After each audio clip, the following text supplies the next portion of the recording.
आमे किछि आगे हमको उत्साहित गीत गुड़ाक गाई हमको उद्दीपित करछंती तथापि गोटे जनाशुना गीत गाइबा तापर मो ईश्वर वाक्य अल्प समय कहवा जीवी जेहेतु आज भी विशेष आज प्रभु भोजर कार्यक्रम भी रही तथापि प्रभु भोजर कार्यक्रम को किछि किछि ताको दूरता रक्षा करी मते ए स्थान देइछुंती से मैं विशेष धन्यवाद दिए आ प्रभु जीशु तुम्हें सृष्टि करता है गीत गाई आमे तापरे ईश्वर वाक्य अल्प समय शुणा जा प्रभु जीशु तुम्हें सृष्टि करता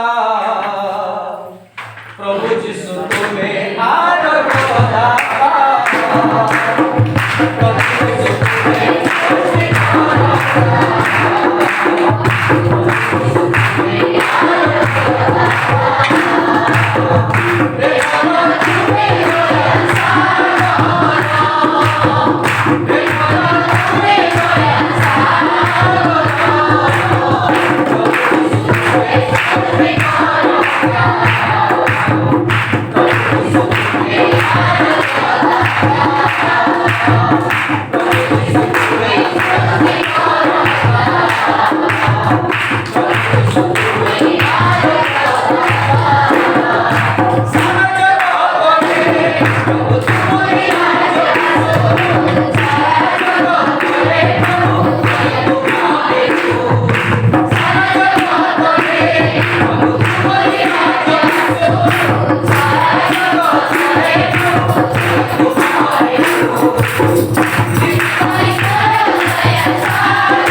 धन्यवाद देउछि जीशु राजा तुम महत नामर धन्यवाद करुछि प्रभु तुम्हें अनुग्रह करी ए कंधमाल जिले में प्रथम थर करी प्रभु आज ए तुम रक्त कृत मंडली रे मुदिन दास को प्रभु तुम जीवंत ज्वलंत वाक्य पदे प्रकाश करबा पाई प्रभु मंडली मते ए सुजोग देइछन्ति सेति पाई हम मंडली निमंते मते धन्यवाद दिए एवं विशेष करी प्रभु एई समरे मु दीनदास को जेउ वाक्यांश अछि प्रभु ताहा मु कहिबा पाई मोठरे कोनोसी ज्ञान नाही प्रभु यीशु हे प्रभु यीशु तुमे मते कथा को तुम आत्मा ए स्थान रे वक्ता ही कथा कोंतु बोली प्रार्थना करूची यीशु बाबा तुम निकट रे निज को समर्पण करूची प्रभु मु जने जड़ जीवा लोक मु जने अशिक्षित लोक प्रभु हे यीशु बाबा तुम आत्मा अति भयानक आत्मा द्वारा तुम्हें कथा को बोली प्रार्थना करूची प्रभु मु दीनदास को हजार चाहे तुम्हें व्यवहार कर हलचल विशृंखला आत्मा मान को दूर कर प्रभु जो वाक्य मु कहबा को जाउची यीशु बाबा तुम्हें ही मोर अभाव अर्थ बुझेबा पाई तुम्हें मते सक्षम कर गौरव तुम्हें पाओ महिमा तुम्हें पाओ पूजा प्रशंसा पाओ प्रभु यीशु के नाम रे ए छोट प्रार्थना करी मागुची यीशु आमेन।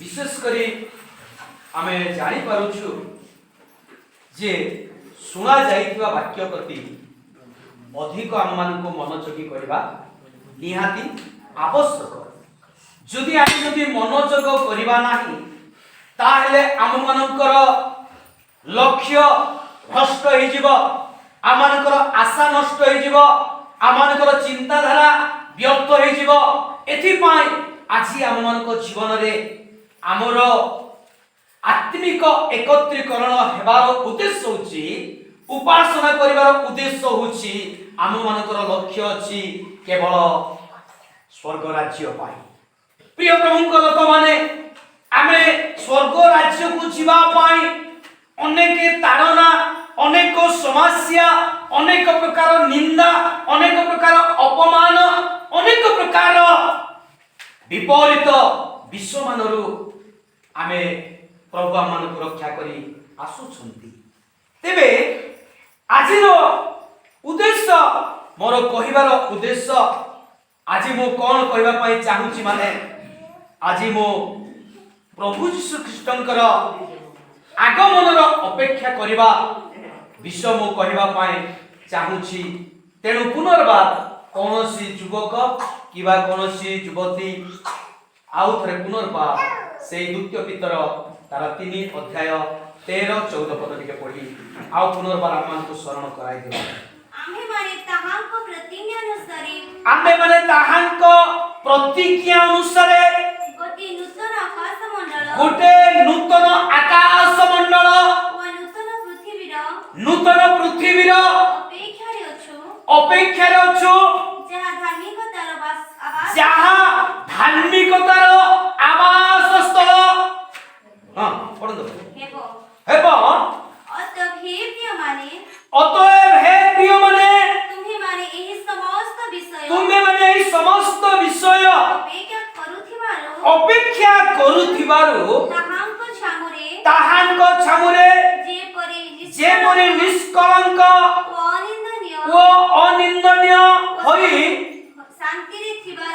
शांति रे थिबार देखा जीवो एथि पाई यत्न कर प्रभु ए पठित वाक्य रे श्रवण रे आशीर्वाद करंतु ए वाक्य सकासे आज्ञा छोट करी पालक आज्ञा प्रार्थना करिवे तापर हमें ईश्वर के वाक्य किछि समय श्रवण करिवे वाक्य रूपी परमेश्वर पवित्र आत्मा को द्वारा प्रभु दास को मुख दे प्रकाश कर एवं जे से वाक्य माने सुनिबु ग्रहण करिबु पालन करिबु 100 गुण 60 गुण 30 गुण फल फलिबु हमको सहायता कर तुम दास को वाक्य को तुम समर्पण करी प्रिय प्रभु यीशु को नाम रे मागु छु आमेन। तेरे मोर प्रिय प्रभु को लोक माने आमे ढेरे सुनुछु आजी पवित्र आत्मा ए वाक्य कहिबा पाई से चालना देले प्रिय प्रभु को लोक माने गत सप्ताह आम गजपति रे नुआगढ़ मंडली बोली अछि सेठारे 400 किबा 350 परिवार रे आउ सेही स्थान रे आउ गोटे वाक्य मते प्रभु देइथिले गत सप्ताह किंतु आजी ए स्थान पाई ए मंडली पाई ए आत्मा मानक पाई आजिरो वाक्य एहा पवित्र आत्मा को द्वारा प्रकाशित करा जाउछि जे ए वाक्य आपण माने जे सुनी नांती ताहानो पुनर्बार से वाक्य को आमे माने सुनिबार आवश्यक अछि। आमे माने स्वर्ग राज्य को जीवा पर्यंत ए वाक्य को आमे सुनिबा को निहाती हम मानक जीवन रे आवश्यक रहि अछि। तेबे एठारे पितर एई प्रकार इस्राएल मंडली में कुसे दिन एई कथा कहिले जे आमे माने ताहांको प्रतिज्ञा अनुसार गोटिए नूतन आकाश मंडल और नूतन पृथ्वीर अपेक्षा रे अछु जहा धार्मिक मानकर आवास स्थल हबो। प्रिय प्रभुଙ୍କ लोक माने जे नूतन आकाश मंडल नूतन पृथ्वीर अपेक्षा रे जो अछु ता एक धार्मिक मानकर आवास स्थल हबो।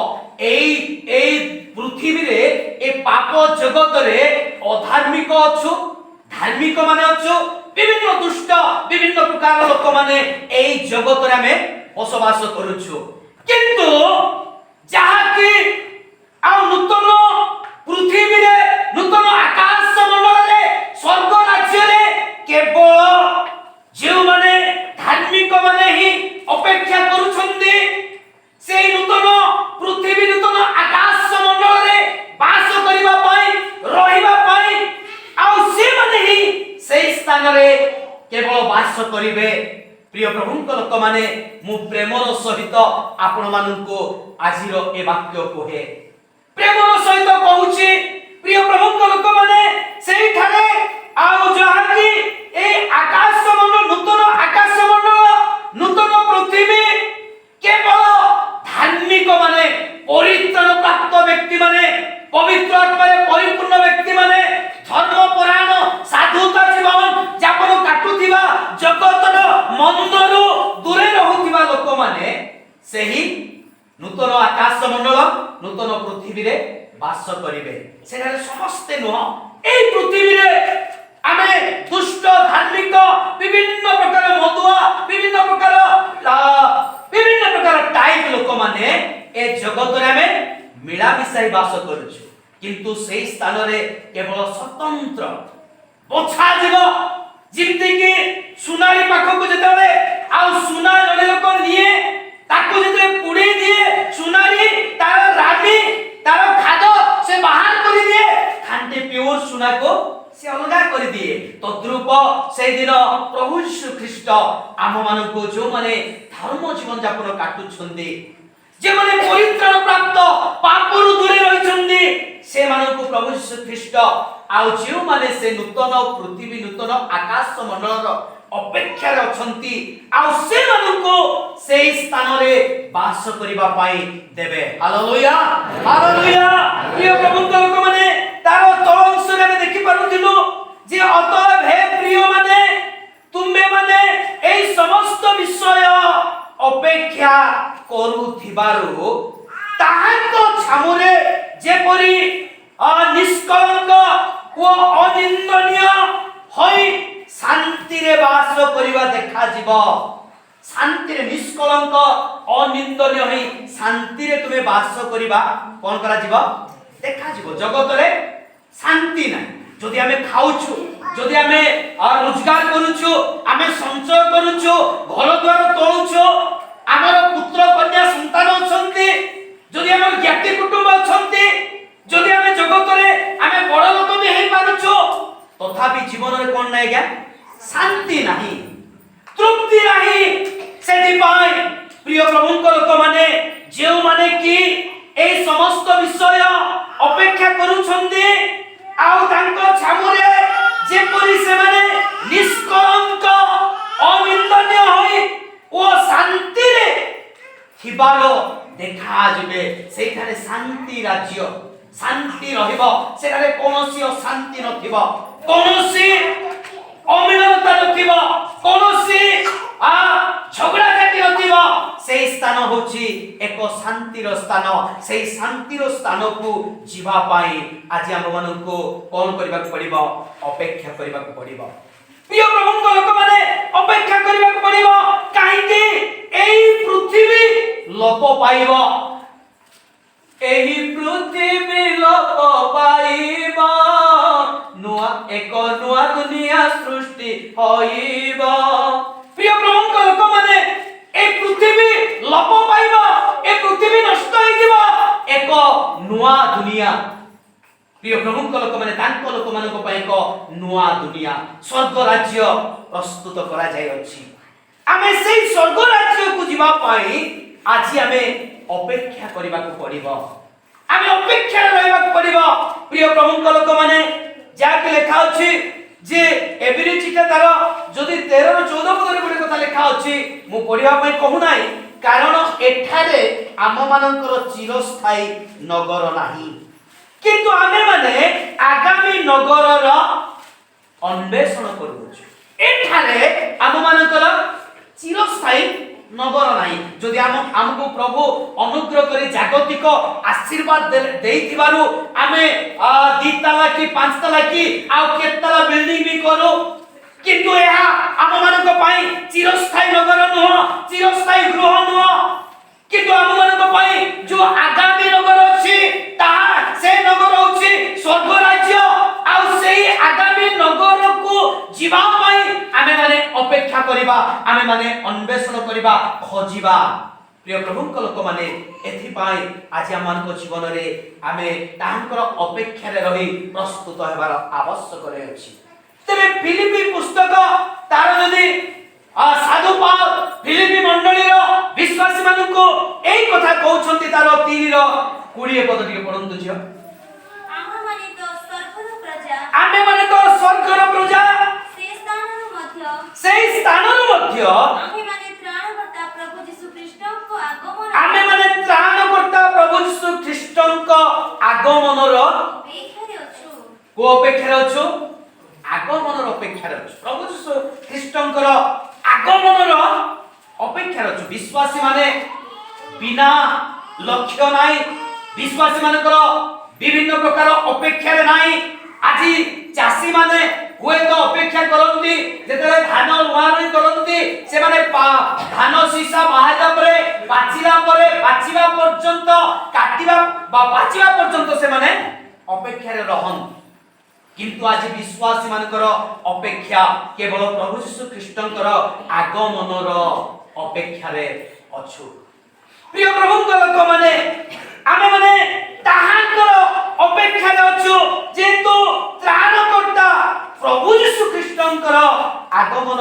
ଅପେକ୍ଷାରେ ଆମେ ମାନେ ଅଛୁ ପ୍ରିୟ ପ୍ରଭୁଙ୍କ ଲୋକମାନେ ବିଶ୍ୱାସୀ ମାନଙ୍କର ଅପେକ୍ଷା କେବଳ ଯୀଶୁ ଖ୍ରୀଷ୍ଟଙ୍କର ଆଗମନର ଅପେକ୍ଷାରେ ରହିବା ଆବଶ୍ୟକ ରହିଅଛି ପ୍ରିୟ ପ୍ରଭୁଙ୍କ ଲୋକମାନେ ଆମେ କେତେବେଳେ ଆମର ନିଶ୍ୱାସ ଚାଲିଯାଏ ଆମର ଜୀବନ ଚାଲିଯାଏ ତେଣୁ ଆମେ ମାନେ ଆମର ନିଶ୍ୱାସ ଥିବା ଭିତରେ ଆଜି ଆମେ ମାନେ ତାହାଙ୍କର ଆଗମନର ଅପେକ୍ଷାରେ ରହିବା ଆମମାନଙ୍କର କର୍ତ୍ତବ୍ୟ ଆମମାନଙ୍କର ଆବଶ୍ୟକ ପ୍ରିୟ ପ୍ରଭୁଙ୍କ ଲୋକମାନେ ଏହି ଲକ୍ଷ୍ୟ ମୋ ଜୀବନରେ ଆପଣମାନଙ୍କ ଜୀବନରେ ରହିବା ଆବଶ୍ୟକ ରହିଅଛି ଆମମାନଙ୍କର କୌଣସି ଅପେକ୍ଷାରେ ରହିବାର ଆବଶ୍ୟକ ନାହିଁ ବିଶ୍ୱାସୀ ମାନଙ୍କର ଅପେକ୍ଷା କେବଳ ସ୍ୱର୍ଗ ରାଜ୍ୟକୁ ଯିବା ପାଇଁ ଯୀଶୁ ଖ୍ରୀଷ୍ଟଙ୍କର ସେ ଦ୍ୱିତୀୟ ଆଗମନର ଅପେକ୍ଷା କରିବା ଆମମାନଙ୍କର ଆବଶ୍ୟକ ରହିଅଛି ତେବେ ମୋର ପ୍ରିୟ ପ୍ରଭୁଙ୍କ ଲୋକମାନେ ଏବ୍ରି ତାର 9 ର 28 ପଦ ଟିକେ ପଢି ସାହାଯ୍ୟ କରନ୍ତୁ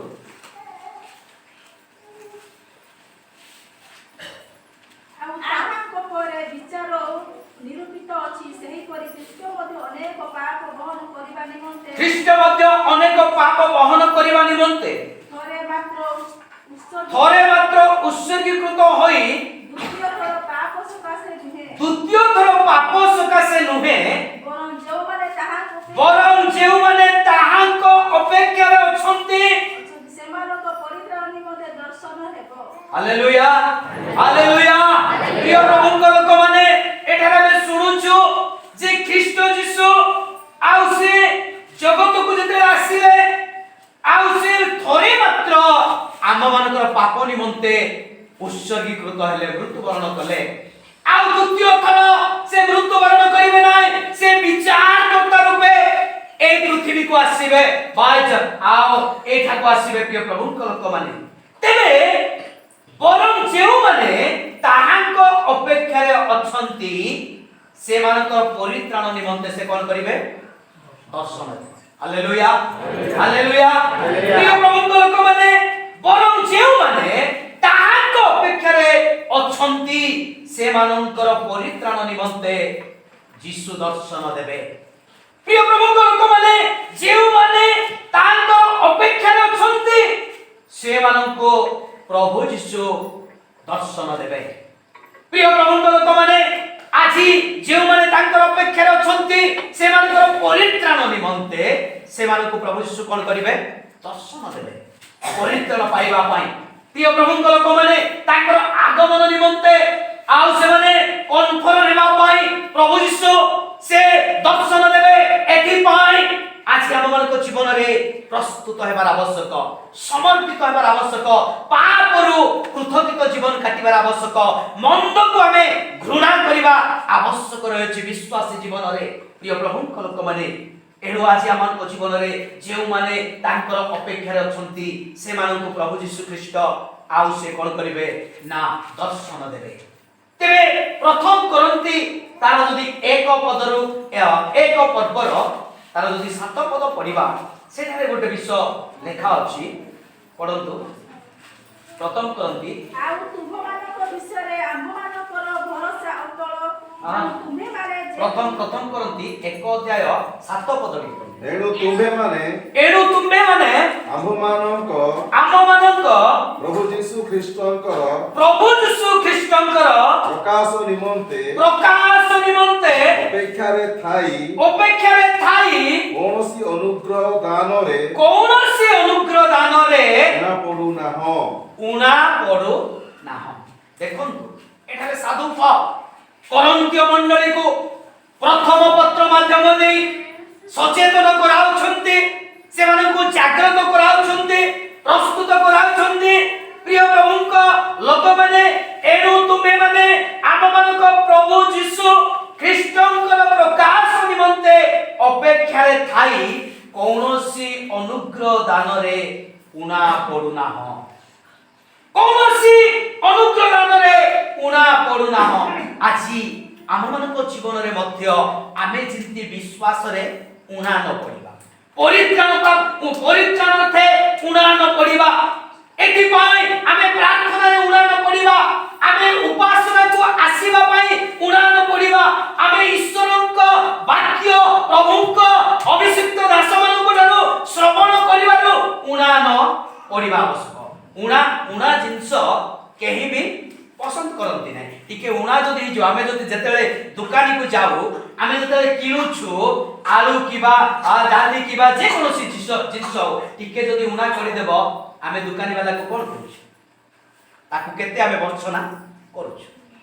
ତେଣୁ ଉଣା ଜିନିଷ ପ୍ରଭୁ ଯୀଶୁ ଚାହୁଁନାହାନ୍ତି। ସେ ପୂର୍ଣ୍ଣ ବିଶ୍ୱାସୀ ମାନଙ୍କୁ ଚାହୁଁଛନ୍ତି, ପରିତ୍ରାଣ ପ୍ରାପ୍ତ ଲୋକମାନଙ୍କୁ ଚାହୁଁଛନ୍ତି, ପବିତ୍ର ଆତ୍ମାରେ ପରିପୂର୍ଣ୍ଣ ଲୋକମାନଙ୍କୁ ପ୍ରଭୁ ଯୀଶୁ ଚାହୁଁଛନ୍ତି। ମୋର ପ୍ରିୟ ପ୍ରଭୁଙ୍କ ଲୋକମାନେ, ସେଥିପାଇଁ ଆମେ ଯୋଉ ଅପେକ୍ଷାରେ ଅଛୁ, ପ୍ରଭୁ ଯୀଶୁ ଖ୍ରୀଷ୍ଟଙ୍କର ତାଙ୍କର ପ୍ରକାଶର ଅପେକ୍ଷାରେ ଅଛୁ, ତାଙ୍କର ଆଗମନର ଅପେକ୍ଷାରେ ଅଛୁ। ଏଣୁ ଆମେ ତାଙ୍କ ଅନୁଗ୍ରହ ଦାନରୁ କୌଣସି ପ୍ରକାରେ ଉଣା ନ ପଡିବା ଆବଶ୍ୟକ ଅଛି। ତେଣୁ ଆମେ ପୂର୍ଣ୍ଣ ତାର ବିଶ୍ୱାସରେ, ତାଙ୍କର ପୂର୍ଣ୍ଣ ପ୍ରାର୍ଥନାରେ, ପୂର୍ଣ୍ଣ ପବିତ୍ର ଆତ୍ମାରେ ଆମେ ତାଙ୍କର ପ୍ରକାଶ ନିମନ୍ତେ ଅପେକ୍ଷା କରିବା ଆବଶ୍ୟକ ଅଛି। ପ୍ରଭୁ ଚାହୁଁଛନ୍ତି। ତେଣୁ ମୋର ପ୍ରିୟ ପ୍ରଭୁଙ୍କ ଲୋକମାନେ, ଏଥିପାଇଁ ଆଜି ଆମେ ତାଙ୍କର ଅପେକ୍ଷାରେ ରହିବାକୁ ପଡିବ। ଆମେ କୌଣସି ଅନୁଗ୍ରହ ଦାନରେ, ଏ ଅନୁଗ୍ରହ ସମୟରେ ଆମେ ଉଣା ନ ପଡୁ, ଆମେ ଶିଥିଳ ନ ହଉ। ତାର ଉଦ୍ଦେଶ୍ୟ ଆମେ ମାନେ କଳୁଷିତ ନ ହଉ, ଆମେ ମାନେ ପାପରେ ପରିପୂର୍ଣ୍ଣ ନ ହଉ। ଆମେ କେବଳ ଈଶ୍ୱରଙ୍କ ଆତ୍ମାରେ ପରିପୂର୍ଣ୍ଣ ହେବା, ଈଶ୍ୱରଙ୍କ ବାକ୍ୟରେ ପରିପୂର୍ଣ୍ଣ ହେବା, ଈଶ୍ୱରଙ୍କ ଠାରେ ତାଙ୍କର ଆରାଧନାରେ ପରିପୂର୍ଣ୍ଣ ହେବା, ଆମେ ଈଶ୍ୱରଙ୍କ ନିକଟରେ ପ୍ରାର୍ଥନାରେ ପରିପୂର୍ଣ୍ଣ ହେବା। ଏହି ବିଷୟ ଆମମାନଙ୍କ ଜୀବନରେ ଆବଶ୍ୟକ ରହିଅଛି। Hallelujah hallelujah hallelujah. ପ୍ରିୟ ପ୍ରଭୁଙ୍କ ଲୋକମାନେ, ଏଣୁ ଭକ୍ତ ଗୋଟେ ଗୀତ ଗାଇଲେ, ଛୋଟ ଗୀତ, ଜୀବନର ଦୁଃଖ ନେଇ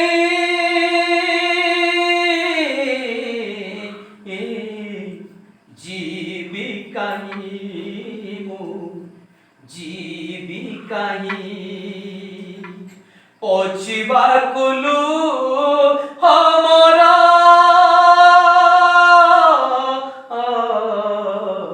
କେହି ନାହିଁ ମୋର କେହି ନାହିଁ ହେ ଯିଶୁ ମୋ ଦୁଃଖୀ ଧନ ତୁମେ ମୋ ଦୁଃଖ ଭଞ୍ଜନ ହେ ଯିଶୁ ମୋ ଦୁଃଖୀ ଧନ ତୁମେ ମୋ ଦୁଃଖ ଭଞ୍ଜନ ଆଶା କରି ଆସିଛି ଚରଣେ ତୁମ କରୁଣା ପାଇଁ ତୁମ କରୁଣା ପାଇଁ ଆଶା କରି ଆସିଛି ଚରଣେ ତୁମ କରୁଣା ପାଇଁ ତୁମ କରୁଣା ପାଇଁ ପ୍ରିୟ ପ୍ରଭୁଙ୍କ ଲୋକମାନେ ଆମେ ଆଶା କରି ତାଙ୍କ ଚରଣକୁ ଆସିଛୁ କଣ ପାଇବା ପାଇଁ କରୁଣା ପାଇବା ଜୀବନ ପାଇବା ପାଇଁ ଅନନ୍ତ ଜୀବନ ପାଇବା ପାଇଁ ଆମେ ଯୋଉ ଆଶା କରି ତାଙ୍କ ଚରଣକୁ ଆସୁଅଛୁ ଏଥିପାଇଁ ବିଳାପ ପୁସ୍ତକ ତାର 3 ଅଧ୍ୟାୟ ତାର 25 ପଦ 26 ପଦ ଟିକେ ପଢି ସାହାଯ୍ୟ କରନ୍ତୁ ଆଉ ଗୋଟେ ଦିଟା କଥା କହି ମୁଁ ଶେଷ କରିବି ଯେହେତୁ ଆଜି ଆମଙ୍କର ପ୍ରଭୁ ଭୋଜ ମେଜର ଅଂଶୀ ହେବାର ରହିଅଛି ଆସନ୍ତୁ ପଢନ୍ତୁ ବିଳାପ ଯେଉଁମାନେ ସଦାପ୍ରଭୁଙ୍କ ପାଇଁ ଅପେକ୍ଷା କରନ୍ତି ଯେଉଁ ଯେଉଁ ପ୍ରାଣ ତାହାଙ୍କର ଅନ୍ୱେଷଣ କରେ ତାହା ପ୍ରତି ସେ ମଙ୍ଗଳମୟ ଅଟେ ସଦାପ୍ରଭୁଙ୍କ ପରିତ୍ରାଣର ପ୍ରତ୍ୟାଶା କରି ସଦାପ୍ରଭୁଙ୍କ ପରିତ୍ରାଣର ପ୍ରତ୍ୟାଶା କରି ସୁସ୍ଥିର ଭାବରେ ଅପେକ୍ଷା କରିବାର ମନୁଷ୍ୟର ମଙ୍ଗଳ ମନୁଷ୍ୟର କଣ ମଙ୍ଗଳ ଆମେ କି ଲୋକମାନେ ମନୁଷ୍ୟ ଆଜି ଯେଉଁ ମନୁଷ୍ୟମାନେ ଯେଉଁ ମଣ୍ଡଳୀ ଯେଉଁ ବିଶ୍ୱାସୀ ଯେଉଁମାନେ ସଦାପ୍ରଭୁଙ୍କୁ ଅପେକ୍ଷା କରୁଛନ୍ତି ଆଉ ଯେଉଁ ପ୍ରାଣ ତାଙ୍କର ଅନ୍ୱେଷଣ କରୁଛି ଆଉ ତାହା ପ୍ରତି ସେ ମଙ୍ଗଳମୟ ଅଟନ୍ତି ସେ ମଙ୍ଗଳମୟ ଅଟନ୍ତି ସେ ଆଶୀର୍ବାଦର ଆକର ଅଟନ୍ତି ସେହି ପ୍ରଭୁଙ୍କର ଅପେକ୍ଷା କରିବା ମନୁଷ୍ୟ ପ୍ରତି ଏକ ମଙ୍ଗଳର ବିଷୟ ଅଟେ ଯେଉଁ ପରିତ୍ରାଣ ପାଇଁ ଯେଉଁ ପ୍ରତ୍ୟାଶା ରଖି ଅପେକ୍ଷା କରୁଛନ୍ତି ଆଉ ତାହା ଯେ ମନୁଷ୍ୟର ମଙ୍ଗଳ ଜଣେ ମନୁଷ୍ୟ ଯେତେବେଳେ ଅପେକ୍ଷା କରୁଛି ସେବା କରୁଛି ତା ପାଇଁ ଏକ ମଙ୍ଗଳ ଅଛି ଆଶୀର୍ବାଦ ଅଛି ନାଇଁ ପରିତ୍ରାଣ ଅଛି ସ୍ୱର୍ଗ ଅଛି ଯେଉଁମାନେ ଆଜି ପ୍ରଭୁଙ୍କର ଅପେକ୍ଷା କରୁନାହାନ୍ତି ସେମାନେ ମଙ୍ଗଳ ପାଇବେ ନାହିଁ ସ୍ୱର୍ଗୀୟ ଆଶୀର୍ବାଦ ପାଇବେ ନାହିଁ ପ୍ରିୟ ପ୍ରଭୁଙ୍କ ଲୋକମାନେ ଜାଗତିକ ଆଶୀର୍ବାଦ ପାଇପାରନ୍ତି କିନ୍ତୁ ଏ ଜାଗତିକ ଆଶୀର୍ବାଦ ଯେଉଁମାନେ ପାଉଛନ୍ତି ଭଲ କଥା କିନ୍ତୁ ସ୍ୱର୍ଗ ରାଜ୍ୟ ପାଇପାରିବେ ନାହିଁ ଯେହେତୁ ସେମାନେ ଅପେକ୍ଷା କରୁନାହାନ୍ତି ପ୍ରଭୁଙ୍କର ଅପେକ୍ଷା କରୁନାହାନ୍ତି ସ୍ୱର୍ଗ ରାଜ୍ୟର ଅପେକ୍ଷା କରୁନାହାନ୍ତି ଉପାସନାର ଅପେକ୍ଷା କରୁନାହାନ୍ତି ପରିତ୍ରାଣର ଅପେକ୍ଷା କରୁନାହାନ୍ତି ସେମାନଙ୍କ ପାଇଁ ଅମଙ୍ଗଳ ଅଛି ସମସ୍ୟା ଅଛି ଦୁଃଖ ଅଛି ଅନନ୍ତ ଯନ୍ତ୍ରଣା ଅନନ୍ତ ମୃତ୍ୟୁ ଅଛି କିନ୍ତୁ ଯେଉଁ ମନୁଷ୍ୟମାନେ ଆଜି ସଦାପ୍ରଭୁଙ୍କର ଅପେକ୍ଷା କରୁଛନ୍ତି ସେମାନଙ୍କ ପାଇଁ ମଙ୍ଗଳ ଅଛି ଆଶୀର୍ବାଦ ଅଛି ଶାନ୍ତି ଅଛି ତେବେ ମୋର ପ୍ରଭୁଙ୍କ ଲୋକମାନେ ଯେଉଁମାନେ ଆଉ ପ୍ରଭୁଙ୍କ ଠାରେ ଅପେକ୍ଷା କରୁଛନ୍ତି ଆଉ ମୁଁ ଯେତେବେଳେ ଆସିବା ବେଳେ ଆଜ୍ଞା ମାନଙ୍କୁ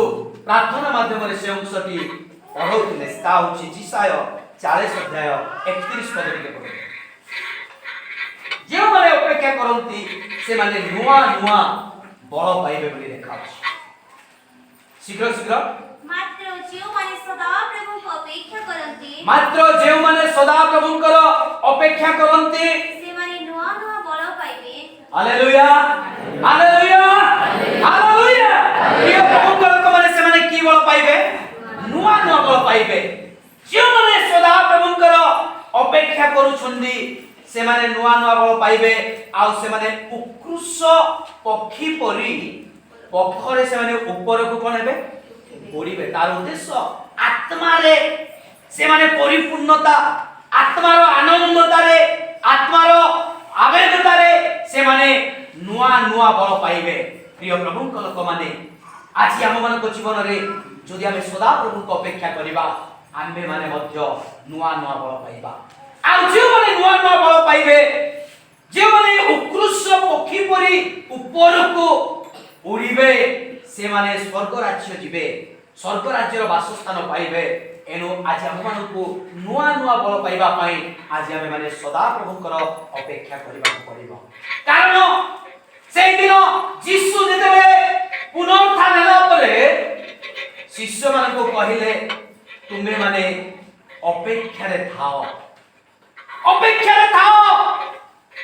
प्रार्थना सहित से माने 10 दिन धरी अपेक्षा रे थिले कोन पाइबा पई पवित्र आत्मा रे परिपूर्ण हेबा। पवित्र आत्मा रे जदि परिपूर्ण हेबे नै से माने ए जगत को जय करि परिबे नै तांकर यीशु ख्रीष्टंकर सुसमाचार प्रचार करि परिबे नाही। से माने ए पृथ्वी रो प्रांतर रो मंडली रो आ ए जिहुदार जेरूशलेम रो साक्षी हे परिबे नै। तेनु से मान को कहिले यीशु तुमे माने अपेक्षा रे रहबा पड़िबो प्रार्थना रो सहित अपेक्षा रे रहबो। तेबे मोर प्रभु को लोक माने आ गुटे अंश पढि मो शेष करू ता होची जिसाय 25 रो 9 पद 25 अध्याय 9 पद।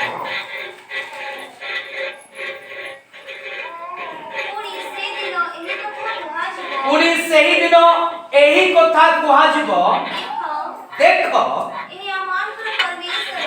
ए हम मानकर परमेश्वर आमे माने ताहांकु अपेक्षा करियोछु से हम मानकु उद्धार करिवे ए सदा प्रभुटंती आमे माने ताहांकु अपेक्षा करियोछु आमे माने तांको कृत परित्राण रे आनंदित तांको कृत परित्राण रे आनंदित होई आमे माने कोन करिवो उल्लास करिवो। Hallelujah hallelujah hallelujah. प्रिय प्रभु लोक माने जेउ माने तांकर अपेक्षा करंती जेउ माने परित्राण पांती से माने आनंद एवं उल्लासित होवंती। सब बेले से मान कोठारे घरे खाइबा को थाओ न थाओ किंतु से माने सब बेले सदा सर्वदा कोन करंती से मान को जीवन रे आनंद थाए से मान को जीवन रे उल्लासित थाए। तेबे मो जते बेले 4 साल रे मो जीवन रे मो उपासना को जाऊ थाए गीत भी मो आम मंडली रे प्रथम रे गाऊ थाए आम पालक मते गीत गाइबा पई आरंभ करिया पई कहू थाए। से समय मोर गीत गाइबार गोटे पूजक थिला किंतु परित्राण पाइबार पूजक नथिला। दिन आसिला 4 साल अक्टोबर 12 तारिख दिन मते मो प्रभु यीशु को ग्रहण करी माने पवित्र आत्मा को मो पाइली। आ से दिन ठारो आजि पर्यंत मो जीवन रे एक आनंद थाए पवित्र आत्मा का परित्राण आनंद थाए। बेले बेले मो सासु बुढ़ी मा सासु अचंती से कहू थाए बाबा कौन तुम एमती होछ सब बेले गीत गाउछ सब बेले खाली एटा आराधना के करूछ। मु कहूची ए जगतर आनंद मो ठारे नाही किंतु मु स्वर्ग राज्य आनंद मो जीवन रे अछि। तेनु ए जगत रे खाइबा को थाओ कि न थाओ किछि जाय से नाही जे तू मो पाई शांति रो स्थान अछि जा कि स्वर्ग राज्य अछि। मो बेले बेले ए प्रकार कहि थाई बुढ़ी को तेबे मोर कहिबार उद्देश्य मोर प्रिय प्रभु को लोक माने जे एटारे आमे पढिलु पुनी सेही दिन एही कथा कुहा जिवो देखो एही हम मानकर परमेश्वर आमे माने ताहांकु अपेक्षा करियोछु ओ से हम मानकु उद्धार करिवे ए सदा प्रभुटंती आमे माने ताहांकु अपेक्षा करियोछु आमे माने ताहांको कृत परित्राणर आनंदित होई उल्लास करी। प्रिय प्रभु को लोक माने परित्राण पाइथिबा लोक मानक जीवन रे एक आनंद थाए एक खुशी थाए एक शांति थाए एक प्रार्थनार जीवन थाए एक प्रशंसार जीवन थाए एक उपासना करिवार जीवन थाए जेतु अनंत जीवनर अधिकारी हेबा पाए सेमान गठरे आनंद थाए। तेनु मोर प्रिय प्रभु को लोक माने আজি প্রভু যীশু খ্রিস্টଙ୍କର অপেক্ষা যেমানে করুଛନ୍ତି ସେମାନେ ଆନନ୍ଦିତ ହୁଅନ୍ତି, ଉଲ୍ଲସିତ ହୁଅନ୍ତି, ସେମାନେ ନୂଆ ନୂଆ ବଳ ପାଆନ୍ତି, ନୂଆ ନୂଆ ଭାବରେ ପ୍ରାର୍ଥନା କରନ୍ତି, ନୂଆ ନୂଆ ଭାବରେ ବାକ୍ୟ ପ୍ରଚାର କରନ୍ତି, ନୂଆ ନୂଆ ଭାବରେ ପ୍ରଭୁ ଯୀଶୁ ଖ୍ରୀଷ୍ଟଙ୍କର ୱାର୍ସିପ କରନ୍ତି। ପ୍ରେଜ୍ ଦ ଲର୍ଡ, ହାଲେଲୁୟା ହାଲେଲୁୟା ହାଲେଲୁୟା। ପ୍ରିୟ ପ୍ରଭୁଙ୍କ ଲୋକମାନେ, ଏଥିପାଇଁ ଆଜି ଆମେ ମାନେ ପ୍ରଭୁ ଯୀଶୁ ଖ୍ରୀଷ୍ଟଙ୍କର ଯାହାକି ପ୍ରତିଜ୍ଞା କରିଛନ୍ତି ଯେ ଆମେ ମାନେ ତାହାଙ୍କ ପ୍ରତିଜ୍ଞା ଅନୁସାରେ ଗୋଟିଏ ନୂତନ ଆକାଶ ମଣ୍ଡଳ, ନୂତନ ପୃଥିବୀର ଅପେକ୍ଷାରେ ଅଛୁ, ଯାହା ଧାର୍ମିକତାର ଆବାସ ସ୍ଥଳୀ ହେବ। ସେଇ ଧାର୍ମିକତାର ଆବାସ ସ୍ଥଳୀ ହେଉଛି ଏକ ସ୍ୱର୍ଗ ରାଜ୍ୟକୁ ବୁଝାଯାଏ। ଆଉ ସେ ସ୍ୱର୍ଗ ରାଜ୍ୟରେ କୌଣସି ଅଶୁଚି, କୌଣସି ପାପ ଅଧର୍ମ ଲୋକମାନେ କେବେ ବି ସେ ସ୍ଥାନରେ କଦାପି ପ୍ରବେଶ କରିପାରିବେ ନାହିଁ। କେବଳ ଧାର୍ମିକ ମାନେ, ପରିତ୍ରାଣ ପ୍ରାପ୍ତ ଲୋକମାନେ, ପାପରୁ ମନ ପରିବର୍ତ୍ତନ କରିଥିବା ବିଶ୍ୱାସୀ ମାନେ ହିଁ ସେ ସ୍ଥାନରେ ବାସ କରିବେ। ତେଣୁ ପ୍ରିୟ ପ୍ରଭୁଙ୍କ ଲୋକମାନେ, ବିଶେଷ କରି ଆଜି ଆମେ ମାନଙ୍କର ଅପେକ୍ଷା ରହିବାର ଆବଶ୍ୟକ ସେହି ନୂତନ ପୃଥିବୀ, ନୂତନ ଆକାଶ ମଣ୍ଡଳ ନିମନ୍ତେ ଆଜି ଆମ ମାନଙ୍କ ଜୀବନରେ ପ୍ରାଣପଣ କରି ଆମେ ତାଙ୍କ ରାଜ୍ୟର ଧାର୍ମିକତା, ତାଙ୍କ ରାଜ୍ୟ ଏବଂ ଧାର୍ମିକତା ଅନ୍ୱେଷଣ କରି ଏହି ଜୀବନରେ ଚାଲିବା ଆବଶ୍ୟକ ରହିଛି। ପ୍ରଭୁ ଏ ପଠିତ ବାକ୍ୟରେ, ଶ୍ରବଣରେ, ଏ ପରାମର୍ଶରେ ମତେ ପୁଣି ଆପଣ ମାନଙ୍କୁ ସମସ୍ତଙ୍କୁ ପ୍ରଭୁ ଆଶୀର୍ବାଦ କରନ୍ତୁ। ମତେ ପ୍ରାର୍ଥନା କରିବି। ପବିତ୍ର ଦୟାମୟ ସ୍ୱର୍ଗୀୟ ପିତା, ତୁମର ଧନ୍ୟବାଦ କରୁଛି। Hallelujah hallelujah hallelujah.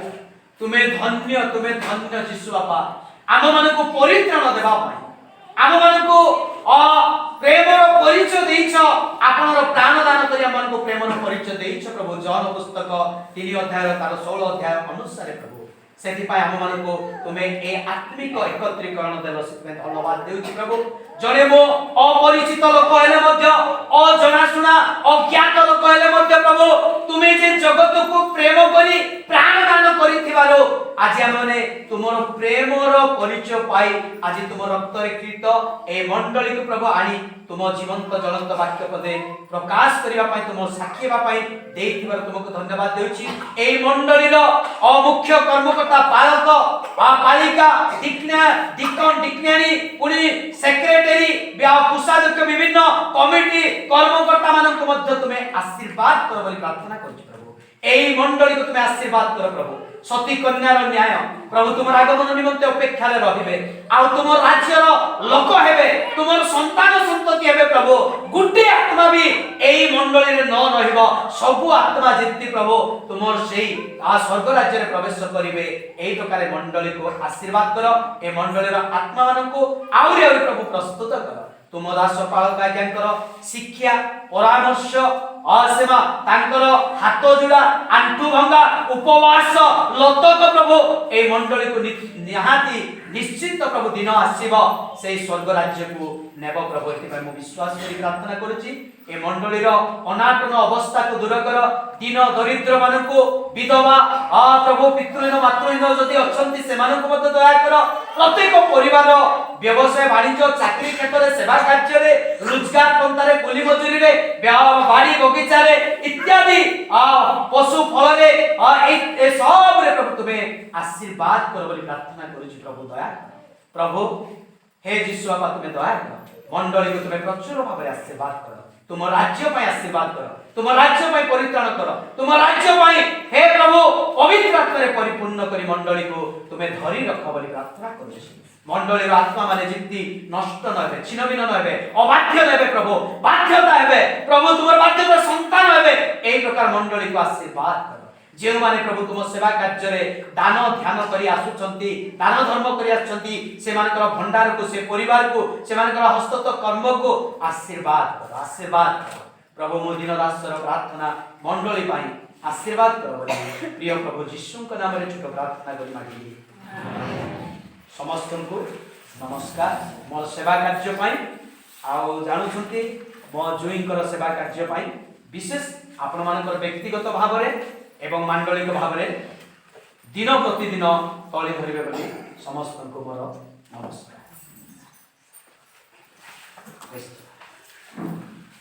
ହାଲେଲୁୟା।